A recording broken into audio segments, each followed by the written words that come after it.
بسم الله الرحمن الرحيم.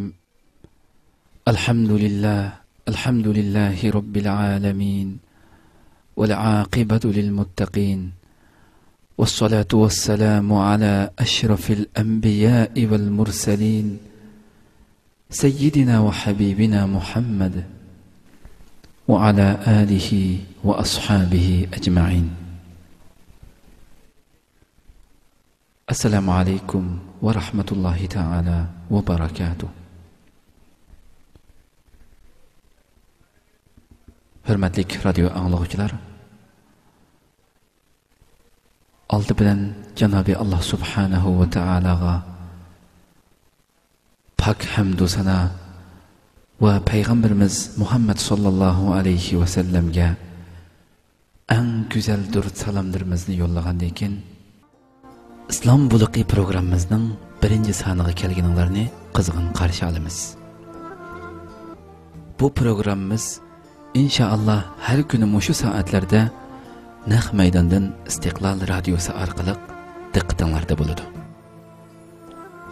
Kadirli qeyrindaşlar, biz bu programımızda Kur'an-ı Kerim'deki 4 asasi termin namlıq dünyaya tunulgan alim Seyyid Abul A'la Mevdudi rahimahullah'ın ki kitabını ders kılıp ötümüz.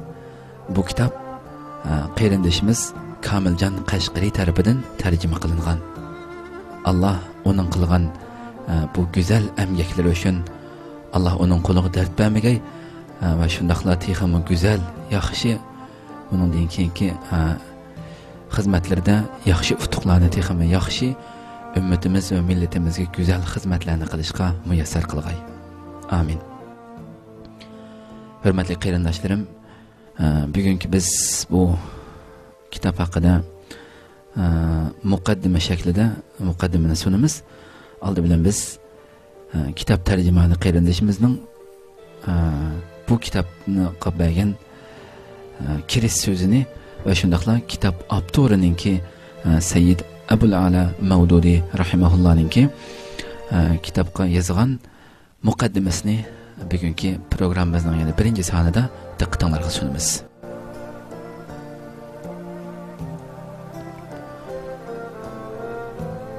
Dünya musulmonlarining nima uchun tushkunlashishga boshlaganligi haqida qancha ochiq, cho'nqur tafakkur yurgizgan sari ko'z oldimizga birinchi bo'lib uchraydigan sabablar dal musulmonlarning Qur'oni Karimning markaziy ruhidan yiroqlashib ketganligi, uning inqilobiy chaqiriqlari notunish holga kelib qolganligi, bo'libmi iloh, Rob, ibodat va din qatorliq Qur'oni Karimdagi 4 asosliq atalg'uni haqiqiy ruhi bilan tushunmaganligi tufaylidan xilma-xil bid'atlarga cho'kib, o'z kasalining shifosi bilan taraqqiyotining sho'tisini dünyadaki sanoqsiz g'aldig'ash afkoru nazariya o'raklaridan izlab avori yurayotganligi bo'lib chiqadi.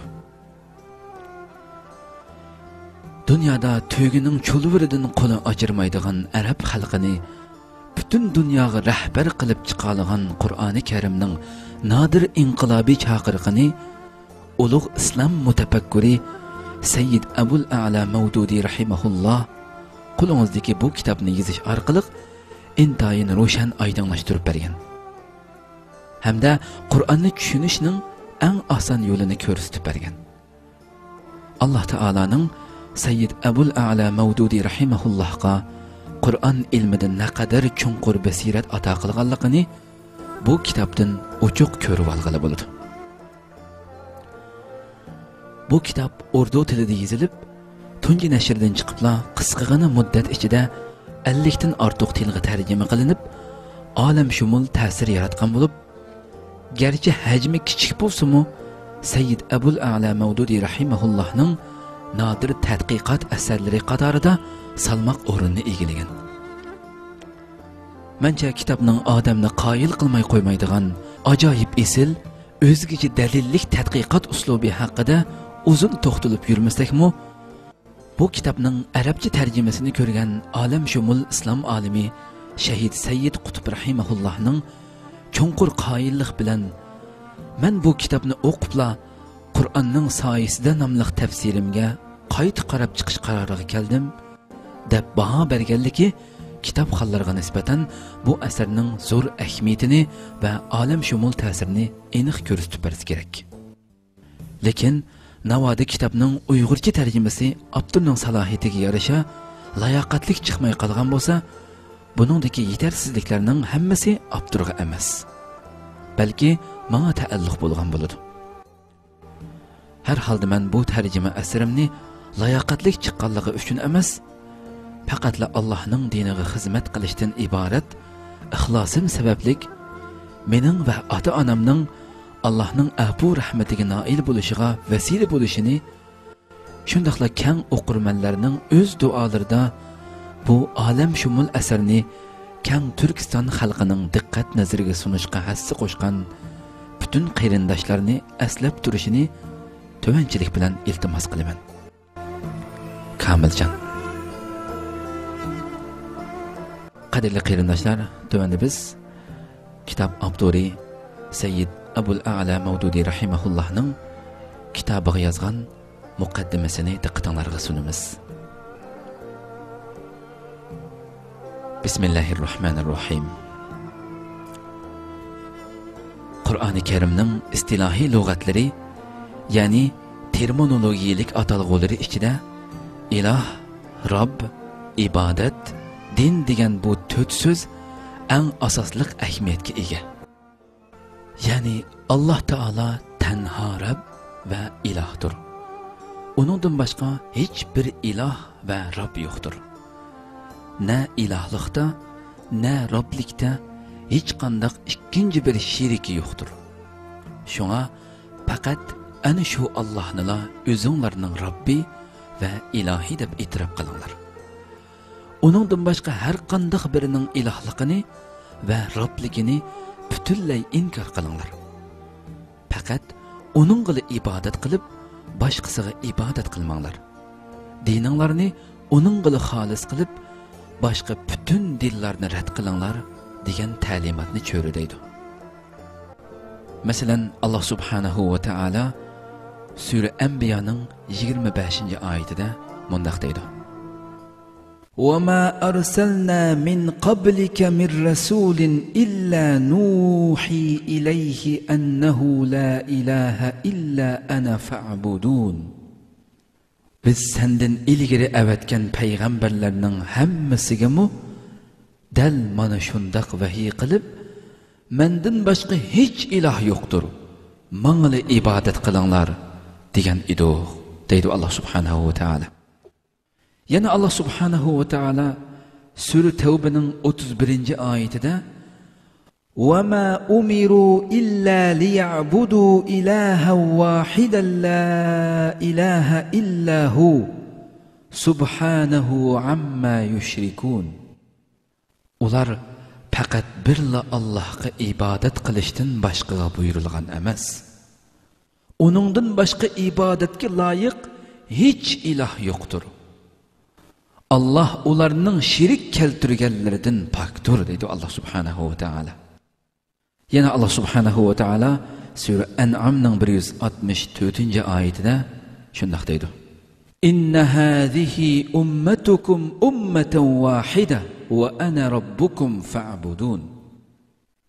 Shaksizki sizlarning, ya'ni bütün payg'ambarlarning ummati birli ummatdir.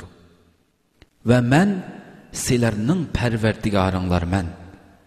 Manga ibodat qilinglar, deydi Allah subhanahu wa ta'ala. Tövendiksi Sura Anbiyaning 92-oyatida shundaq deydi: Qul ag'ayrallahi abghi robban wa huwa robbu kulli shay. Etqin ey Muhammad sallallahu alayhi wa sallam. Etqin ki Allah hamma narsaning Robbi tursa, onundan başqa Rabbni izdamdiman. Onundan başqa bir Rabb, onundan başqa bir ilahni izdamdiman men deb shundaq etqin ularga deb shundaq deydi. Yana Allah subhanahu wa ta'ala Sura Kahfning 110-oyatida shundaq deydi: فَمَنْ كَانَ يَرْجُو لِقَاءَ رَبِّهِ فَلْيَعْمَلْ عَمَلًا صَالِحًا وَلَا يُشْرِكْ بِعِبَادَةِ رَبِّهِ أَحَدًا. Kimki Rabbiga muloqot bo'lishni umid qiladi ekan, yaxshi ish qilsin. Yaxshi ish qilsin, yaxshi amal qilsin. Rabbiga qiladigan ibodatga boshqa hech kimni shirik qilmasin deydi Alloh subhanahu va taolo. Yana Alloh subhanahu va taolo sura Nahlning 36-oyatida shunday deydi. وَلَقَدْ بَعَثْنَا فِي كُلِّ أُمَّةٍ رَسُولًا أَنِ اعْبُدُوا اللَّهَ وَاجْتَنِبُوا الطَّاغُوتَ. Biz her bir ümmetke Allah'a bendiçilik kılınlar. Tağutqa bendiçilik kılıştın perhiz kılınlar. Tağutqa bendiçilik kılıştın perhiz kılınlar. Diyen yol yoruq bilen peygamber evettik deydi Allah subhanahu ta'ala. Tağut kim acaba? Kimni tağut deymiz? Ve kullu ma sivallahi fehuve tağut. Allah'tan başka, Allah'ını koyup durup tivinilgan, çokunulgan, ulug deb qaralgan, kudretlik deb qaralgan, rizq berud deb qaralgan, şafaat qil deb qaralgan Allah'tan başka her qandaq Allah'ның o'rniga tikli bilingan her qandaq narsa tağut hesaplanır qeyrindaşlar. Allah subhanahu wa ta'ala yana sura Ali İmran'ның 83. ayetida shunday deydi. Emdilikte bular Allah'ның dininden başka dinni xalamdı.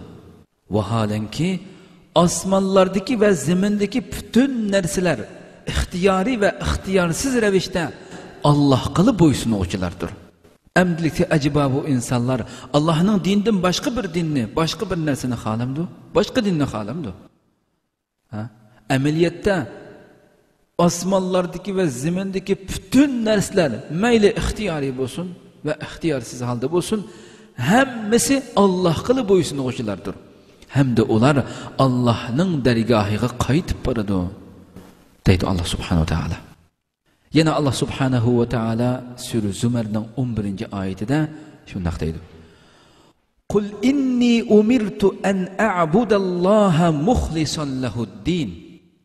Etkin ey Muhammed sallallahu aleyhi ve sellem. Etkin ki, degin ki onlarga, men dinni halis kılgan halda Allah kılı ibadet kılışka buyuruldu. Allah subhanallah yine sura Ali İmran'ın 51. ayeti düşünmekteydi. İnna Allaha Rabbi ve Rabbukum fa'buduhu haza sıratun mustaqim. Allah mening mu Rabbimdir ve sizlerning mu Rabbinglardir. Allah mening mu Rabbimdir ve sizlerning mu Rabbinglardir. Şunlaşqa onun qılı bendiçilik qılыңlar. Mana bu to'g'ri yo'ldir. Deb Allah subhanahu va taala yuqorida biz zikr qilib o'tgan tövendeki bir qancha oyatlarda bandalarga, bütün insoniyatga, bütün mu'minlarga bu nidoni, bu xitobni qilyapti. Buning yuqoridagi so'zimizga dalil sifatida tilg'ilib o'tganimiz yuqoridagi bir qancha oyatlarni dalil qilib keltirishga bo'ladi. Halbuki Kur'an'ı okugan her qandaq kişi tunci nazardala onundaki bütün talimatlarının del muşu tüt atalğını çöredeydiğanlıqını his qılmay turalmaydı. Kur'an'ın merkezi ideologiyası Rab ve ilah faqatli Allah'tır. İlahlık ve Rablik Allah'tan başka hiç kişiye xas emas. Şuna onunla ibadet qilish lazım.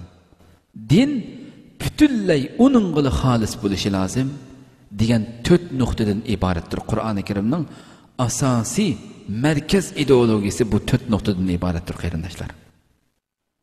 Tövende 4 asasi termin, yani 4 asasi atalğının ahmiyeti hakkında toxtalımız. Şunisi aniqki, Kur'an-ı Kerim'nin talimatlarını yaxshi tushunish uchun aldı bilen bu 4 istilahni, yani 4 atalğını to'g'ri ve mükemmel tushunmay qat'iy bo'lmaydi. Çünkü navodi kishi ilah bilen Rabbning nima ma'nosi borligini, ibodatning ta'birini, zodi nimaning din deb atilganligini tushunmay qolsa, agar bu narsalarni tushunmasa, uningga nisbatan bütün Qur'oni Kerim ma'nisiz holga kelib qolgan bo'ladi. o ne tevhidni bilelmeydi, ne şirkni düşenmeydi, ne ibadetni Allah'a halis kılalmaydı, ne dinni faqatla Allah'a mahsuslaştırılmaydı. Qarindaşlar, sizlerden ötündüğünüm bu derslerde naydı bütün diqqatinglar bilan bo'lsa qayta anlab naydı diqqat merkezinglarni bersanlar. Xuddi shuningdek, navoda bu to'rt atalg'uning hukmi uning ideyasida uchuq ham mukammal bo'lmasa, uningga nisbatan Qur'onning bütün ta'limoti uchuq bo'lmagan bo'ladi. Yuqoridagi to'rt hukm bu narsa shu insonning ideyasida uchuq ham mukammal bo'lmasa, u insonga nisbatan Qur'oni Karimning bütün ta'limoti uchuq bo'lmagan bo'ladi. Qur'onga iymon keltirib turibmi, uning aqidasi va amali mukammallashmagan holda qoladi bu insonning.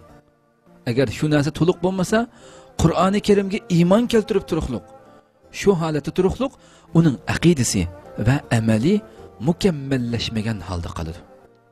U la ilaha illalloh, Allohdan boshqa iloh yo'q deb o'tibmi, yana boshqalarni iloh qilib olib ketaveradi. Allah, nima degan xatarlik-a? U inson la ilaha illalloh, Allohdan boshqa iloh yo'q deb o'tibmi, yana boshqalarni iloh qilib olib ketaveradi. Allah o'z panohida saqlasin. Allohdan boshqa hech birining Rob emasligini jakarlab yurayotgan bo'lsa-mu, u inson shunday jakarlab yurayotgan bo'lsa-mu, yana nurg'ulg'an Allohdan boshqa arboblar uningga Rob bo'lib olgan bo'ladi. Ana shu to'rt narsani tushunmaslik bilan bu qadar ig'ir fojialar keladi ekan qarindoshlar. U ajoyib yaxshi niyat bilan men Allohdan boshqaga ibodat qilmayman deb yuribmi, yanada nurg'ulg'an mabudlarning ibodati bilan mashg'ul bo'lib ketaveradi. U bar kuchi bilan men Allohning dinida deb jor selib yuradi. Hatta uni boshqa biror dinda deb salsangiz, shu hamon siz bilan jadal qilishni boshlayib o'tadi. Ammo shundaqdimi boshqa nurg'ulg'an dinlarning bo'yin turqi uning gardiniga esilgan bo'ladi. Allohdan boshqa ikkinchi birisi uchun iloh, Rob degan atalg'ular uning ig'izidan hargiz chiqib ketib qolmaydi. Xatolish bo'lsa-mu uning ig'izidan Allohdan boshqa ikkinchi birisini iloh yoki Rob degan atalg'u bilan ishlatib turib, uning ig'izidan hargiz chiqib ketib qolmaydi bunday so'zlar. Lekin bu so'zlar uchun belgilangan ma'nolar nuqtasini elib aytganda dedi. Ana shu iloh, Rob degan atalg'ularning ma'nolari uchun belgilangan ma'nolar nuqtasini elib aytganda, uning boshqa nurg'ulg'an iloh va Roblari bo'lgan bo'ladi. O bechora o'zining rostilla Allohdan boshqalarni iloh va Rob qilib olganligidan xabarsiz yurayveradi. Ey Alloh, bizni buningdek hamoqatlik, buningdek zalolatning ichiga hargiz musammoysan, ey Robbim. Agar siz uningga sen Allohdan boshqaga ibodat qilyapsan, dinda shirikchilikka berilyapsan deydigan bo'lsangiz, shu hamon tishingizni to'kib, burningizni yanchib etishga yuguraydi. Ammo din va ibodatning haqiqatidan elib aytganda, u rostilla boshqa dinga kirib qolgan bo'ladi. Ya'ni siz u insonni sen Allohdan boshqa ibodat qilyapsan, dinda shirikchilikka berilyapsan deb so'rasangiz, shu hamon tishingizni to'kib burningizni yanchib etishga yuguraydigan ana shunday inson, bu insonni agar din va ibodatning haqiqatidan elib aytib, bu ikkisining tarosiga solsangiz, u rostilla boshqa dinga kirib qolgan bo'ladi. U qilayotgan amallarining amaliyotda boshqa birining ibodatiga aylanib qolganligini, o'zining navbatdagi shu holi Allohdan boshqaning diniga kirib qolgan bilan farqlanmaydiganligini bilmay ketaveradi. Ya Allah, nima degan g'afillik. Allah bizni buningdek g'afillikdan o'z panohida saqlasin. Shuning uchun bu programmamiz, bu darsimiz intayin muhim qarindoshlar. Shunga bütün bu barliq programmalarni oqima-oqa noiti ko'z tutib turib hammasini tafsiliy holatda anglab fikr yurgizib chiqishinglarni chin ko'nglimdan umid qilaman. Endi xato tushunchaga mubtalo bo'lishning asli sababi. Arab xalqiga Qur'on nozil bo'layotgan chaqlarda hamma odam iloh deganning nima ma'nosi borligini, kimni Rob deb ataydiganligini nihoyatda pishiq biladi dedi. Bu Qur'oni Karim Arab xalqiga nozil bo'layotgan chaqlarda u yerdagi hamma odam iloh deganning ma'nosi nima uning? Kimni Rob deb atash kerak, kimni Rob deydiganligini nihoyatda pishiq biladi dedi. Chunki bu her ikki atalg'u ularning kundalik so'zlarida burundan ishlatiladi. Ya'ni iloh, Rob degan bu ikki atalg'u ularning kundalik so'zlarida burundan tortib ishlatilib kelayotgan so'zlar edi. Ular bu so'zlarning zodi qaysi ma'noga qaratilganligini obdan biladi dedi. Qaysi ma'nolarga qaratilganligini nihoyat obdan biladi. Shunga ularga Alloh taolo tanho iloh va Robdir. İlahlık ve Rablikte başka hiç kişinin hassadarlığı yoktur deyilgende bütün gapning taktiği yetip olgan edi. Peygamber kelip sizler muşundaq danglar. Başka ilahlarını şirik keltirmanglar Allah'a. Fakat ve fakat ilahlıkka ibadetinlarga en layık boğan birden bir zat fakatli şu tenha ilah ve Rabdir. İlahlık ve Rablikte başka hiç kişinin hassadarlığı yoktur deyilgende de bu gapni ep kelgende peygamberler bütün gapning taktiği yetip bo'lgan edi. Gapning taktiği butunlay yetip bo'lgan edi. Ular nimening Allohga xoslashtirilib, nimening boshqalarga nisbatan rad qilinayotganligini hech shubhisiz va tengirqassiz holda bilib yetgan edi. Shunga muxolifatchilik qiladiganlarmi Allohdan boshqaning ilohligi bilan Robligini rad qilishdan zodi qayerga zarba tegayotganligini bilib qarshi chiqqan bo'lsa, iman etganlarmi bu aqidani qabul qilish bilan nimani tashlab, nimani tanlash lozimligini bilib iman etgan edi. O'z vaqtidagi bu kishilar qanday qilgan edisa, ne qadar inchki gaplar bu qarindoshlar o'ylab boqaylik. Bu chaqiriqqa, bu da'vatga muxolifatchilik qiladiganlarmi Allohdan boshqaning ilohligi bilan Robligini rad qilishdan zodi qayerga zarba tegayotganligini bilib qarshi chiqqan edi ular.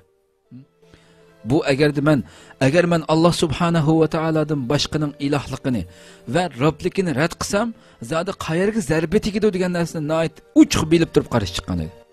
Zarba tegadigan joyini bilganlik uchun.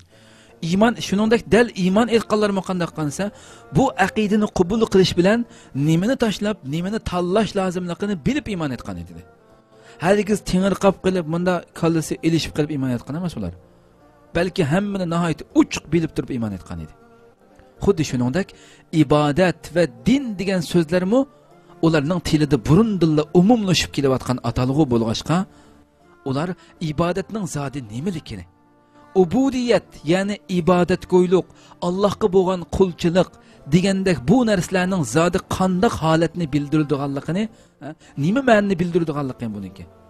İbadet degan narsaning nima ekanligini, insonning Allohga bo'lgan bir Rob ilohga bo'lgan qulchiligining zodi qanday holatni bildiradiganligini hamda dinning to'liq hukm ma'nolarini pishiq biladi dedi. Shunga ularga boshqa barliq ibodatlarni tashlab faqat birla Allohga ibodat qilinglar. Bütün barliq dinlardan chiqib Allohning diniga kiringlar deyilganda ular Qur'onning ta'limotini tushunishda hargiz xato tunishga kelib qolmagan edi. Bu so'z, bu chaqiriq kelgan vaqtda ularga Qur'oni Karimning bu ta'limotini tushunishda hargiz ular xato bir tunishga kelib qolmagan edi. Ular buni anglash bilan bu ta'limotning ularning turmush tuzilmasida zodi qanday o'zgarishlarning bo'lishini talab qilayotganligini tushunib yetgan edi. Agar shuni qabul qilsam, mening butun turmush tuzilmamda, turmush sistemamda qanday o'zgarishlarni olib keldi yani. Shu hammasi bilib turadi, biladi buni. Anglash biladi buni. Yani o'zining turmush tuzilmasida zodi qanday o'zgarishlarning bo'lishini talab qilayotganligini shu so'znanki intayin ochiq tushunib yetgan edi. Ammo keyingi chaqda asrlarning o'tishiga ergishib nima bo'ldi desa, bu so'zliklarning Qur'on nozil bo'layotgan chaqdagi hamma tushunadigan asli ma'nosi o'zgarib ketishga boshladi. Hattoki har bir so'z o'zining butun ma'naviy kengligidan ayrilib, intayin tor doiralarga kirib qoldi. Balki noaniq hukmlar uchun xoslashib qoldi. Bunun bir sebebi sap Arab tili ishtiyoqining kamligi bo'lgan bo'lsa, yana bir sebebi islom ijtimoiy jamiyatida keyin barliqqa kelgan kishilarning engida iloh, Rob, din va ibodat qatorliq so'zlarning hukmi ilgari Qur'on nozil bo'layotgan chog'dagi g'ayri islom ijtimoiy jamiyatining engidikiga o'xshash izchillashmaganligi bo'lgan bo'ldi. Shunga oxirgi davrlardagi tafsirlarda Qur'onning bu so'zlari asli lug'at ma'nosi bo'yicha emas, balki keyingi musulmonlarning tushunchasidagi ma'nosi bo'yicha sharhlanishga boshladi. Masalan, iloh degan so'z asosan mabudlarga ma'nodash qilib qo'yildi. Rob degan so'zni bo'lsa, parvardigor, beqib parvish qilguvchi deganlarga yondash qilib qo'ydi. Ibodatning ma'nosi cho'qinish, tevinish qilib olingan bo'lsa, din, aqida, e'tiqod deganlar bilan o'xshash bo'lib qoldi. Din degan so'zning ma'nosi aqida, e'tiqod deganlar bilan o'xshash bo'lib qoldi. Tağut degan so'zmi shayton deb tarjima qilinishga boshladi. Shuning bilan natijada nima kelib chiqdi desa, Qur'oni Karimning asli muddaosini tushunish kishilarga nisbatan qiyin ahvolga tushib qoldi. Qur'on Allohdan boshqani iloh qilib olmanglar deydi. Ammo kishilar biz but-mabutlarni ko'rib tashlab bo'lgandan keyin endi Qur'onning muddaosini ishga oshirgan bo'ldik deb o'ylashadi. Allohning so'zlari Allohdan boshqani iloh qilib olmanglar degan shunchalik nurg'unlagan oyatlar chiqadi. Buni insonlar anglab bugungi kunda desa, biz but-mabutlarni, bu toshlarni tiklib olgan har xil daldirak bu bundaq narsalarning hammasini ko'rib tashlab bo'lgandan keyin endi Qur'onning muddaosini ishga oshirgan bo'ldik. Qur'oni Karimning bizdan talab qilgan talabini, talab qilgan muddaosini biz ishga oshirgan bo'ldik deb o'ylashadi. Halbuki ular iloh degan so'zning ma'no doirasiga kiradigan boshqa hamma narsani texchi mahkam tutib turayotgan bo'ladi. Ana shu iloh degan so'zning ma'no doirasiga, uning ma'nosiga kiradigan boshqa hamma narsani texchi mahkam tutib turayotgan bo'ladi. Va o'zlarining Allohdan boshqani iloh qilib olib bo'lganligini, o'zlarining shu paytda o'zlarining Allohdan boshqani iloh qilib olayotganligini bilmaydi deydi. Qur'on xitob qilib, Allohdan boshqani Rob qilib olmanglar o'zinglarga deb bunday deydi. Ammo kishilar deydi-ki, biz Allohdan boshqani parvardigor deb e'tirof qilmagandan keyin endi bizning tavhidimiz mukammal bo'lgan bo'ldi deb o'ylashadi. Vaholanki nurg'un kishilar Rob degan so'zning zodi nimaga qartilganligidan iborat ma'no nuqtasidan elib aytganda Allohni tashlab boshqalarning rububiyatini e'tirof qilgan bo'ladi. Nima degan xatarlik qarindoshlar.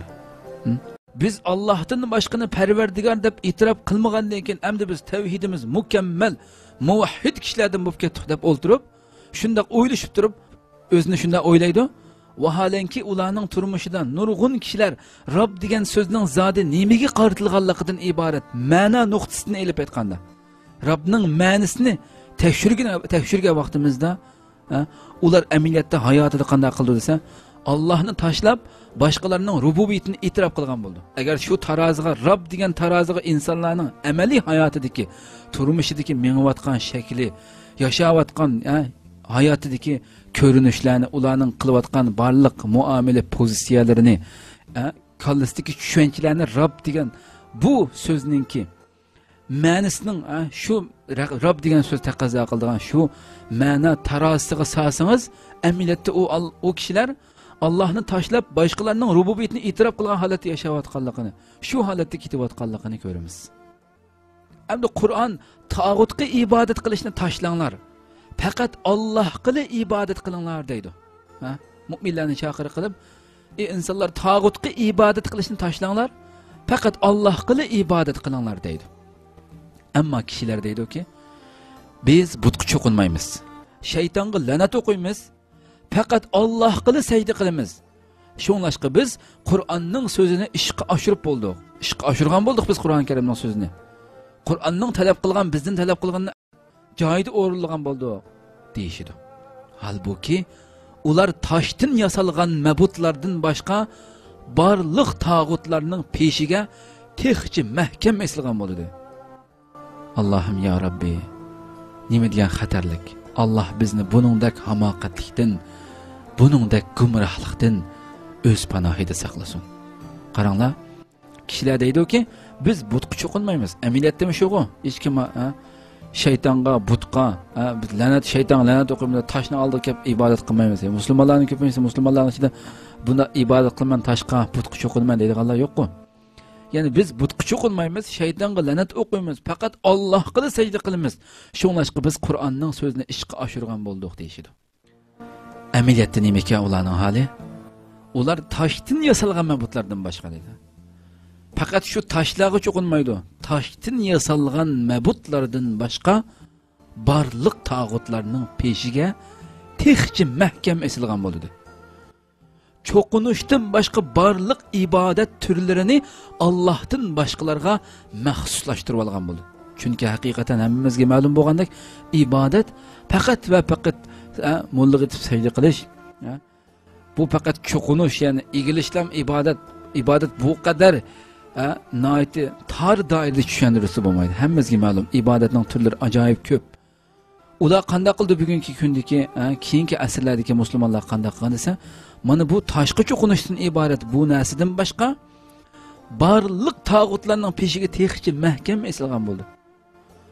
Cho'qinishdan boshqa, shularga cho'qinishdan boshqa barliq ibodatning turlarini Allohdan boshqalarga maxsuslashtirib olgan bo'ldi. Endi dinning ahvolimi dal mushuning o'xshaydi. Dinni faqat Allohga xolis qilish lozim degan so'zning ma'nosini kishilar qanday tushundi bu so'zning ma'nosini desa, Hindi, Xristian yoki Yahudi bo'lib qolmay, islom dinini qabul qilsa bo'ldi deb tushundi. Men degan musulmon, men Hindi emas yoki Xristian emas yoki Yahudi emas, men islom dinining ichida bu islom dinini qabul qilsa bo'ldi deb tushundi. Dinni faqat Alloh xolis qilinadigan bu so'zdan. Şuna İslam diniga kirgan her bir kishi men dinni faqat Allohga xolis qildim deb o'ylaydi. Amaliyat shumi emasmi qarindoshlar? Dal amaliyat shu. İslam diniga kirgan har qanday kishi qanday o'ylaydi desa, men dinni faqat va faqat Allohga xolis qildim deb o'ylaydi. Halbuki dinning umumiy ma'nosini elib aytganda, bu adil taroziga sağa vaqtingizda nurg'un kishilar o'z dinini texcha Allohga xolis qila olmagan bo'ldi deydi. O'z dinini texcha Allohga xolis qila olmagan bo'ldi. Qisqasi bu to'rt asosliq atalg'uning ma'no uqumlari pardilanib qolganligi tufaylidan, insonlarning engidan bu to'rt asosliq atalg'uning ma'nosi, uqumlari zodi qanday ma'nolarni berdi? Qanday uqumlarni bildirdi bu degandek bu narsalar insonlarning engidan tushunchasidan pardilanib qolganligi tufaylidan. Bir pardi bordek holatda bo'lganligi uchun, g'uvo bo'lganligi uchun, uni haqiqiy tushunmaganligi tufaylidan Qur'ondagi ta'limotlarning 4dan 3 qismidan ko'proq bo'lgan bu ma'lumotlar, bu ta'limotlar qanday bo'lgansa, haqiqiy ruhiy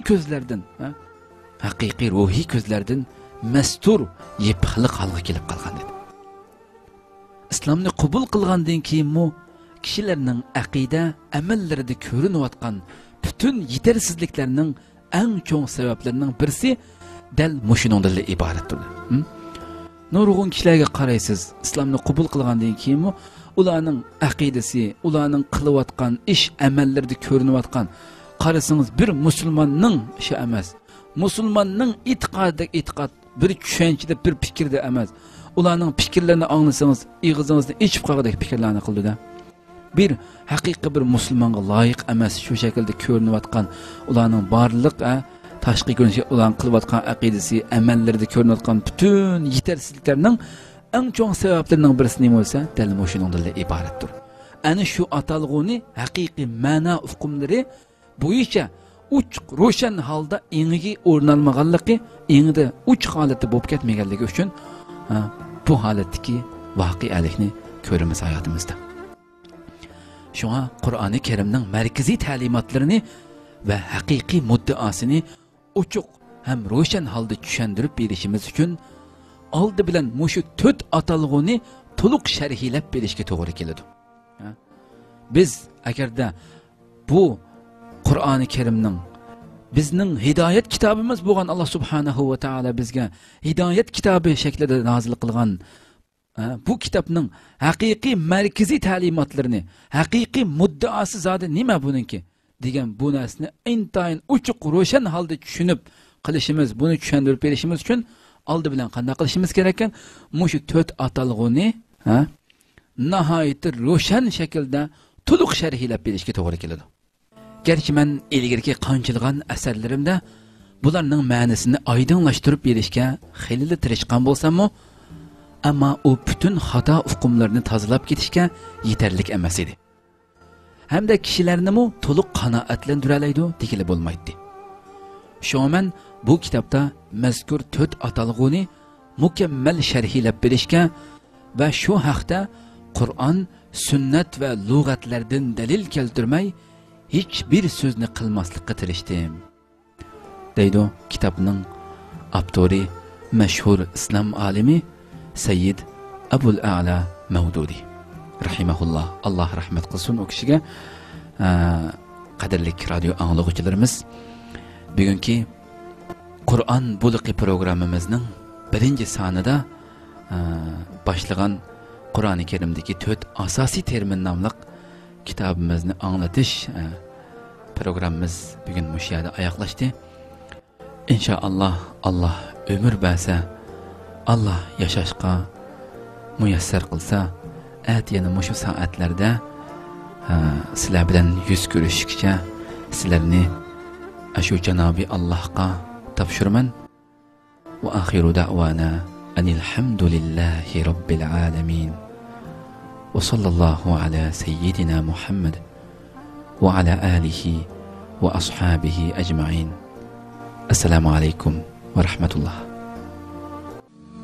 مولاي قد نمت عيون وتيقظت أيضا عيون، نمت عيون الخائنين وعين نجمك لا تخون، نمت عيون الخائنين وعين نجمك لا تخون. مولاي قد نمت عيون وتيقظت أيضا عيون، نمت عيون الخائنين وعين نجمك لا تخون، نمت عيون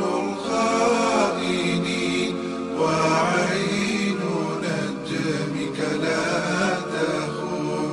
ترنو إلينا وهي ساهية عن الدنيا الخون، تراه أذهلها جلال الله أم مر القرون، أتراه أذهلها جلال الله أم مر القرون. مولاي قد نمت عيون وتيقظت أيضا عيون، نمت عيون الخائنين وعين نجمك لا تخون، نمت عيون الخائنين وعين نجمك لا تخون.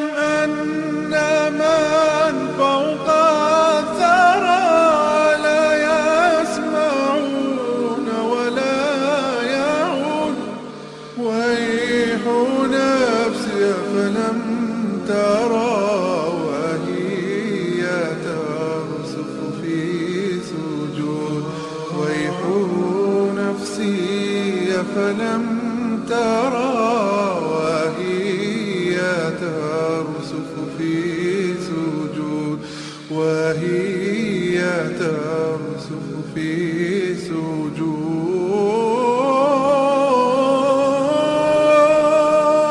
مولاي قد نمت عيون